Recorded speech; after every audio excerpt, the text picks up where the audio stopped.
یہ خطیبوں کو لازم ہے کہ دنیاوی ایجوکیشن لے. جتنے مدرسے ہیں کمپلسری کرنا چاہیے ان کو. کیا کمپلسری کرنا چاہیے؟ ان کے عالمیت فاضلیت کے ساتھ انگلش لینگویج. کیوں انگلش لینگویج؟ انگلش کسی کے باپ کی لینگویج نہیں ہے.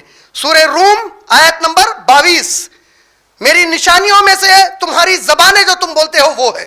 سورہ ابراہیم سورہ نمبر 14 آیت نمبر 4، میں نبیوں کو قوم کی زبان میں بات کرنے والا بنا کر بھیجا. بولے آج پوری دنیا کی قوم کی زبان انگلش ہے. برائی کیا ہے؟ عربی سب سے افضل زبان ہے. مسلمان کو عربی سیکھنا ہے. میں کافر کو تو نہیں بول سکتا تو عربی سیکھ کے خود قرآن پڑھ لے. میں مشرک کو تو یہ نہیں بول سکتا، میں غیر مسلم کو فرض ہے تیرے پہ عربی سیکھ کے تو خود قرآن پڑھ لے نہیں بول سکتا.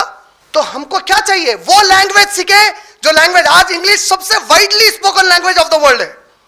کچھ عرصہ پہلے تک چائنا کی لینگویج تھی، اب اس کو اوورٹیک کر لی انگلش پھر سے.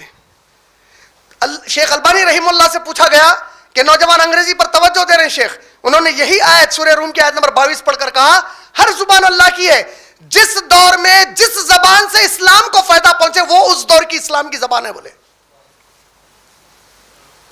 ہمارے عالموں کو انگلش کیوں نہیں سکھائی جاتی؟ کیوں یہ لوگ گریجویٹس نہیں ہیں؟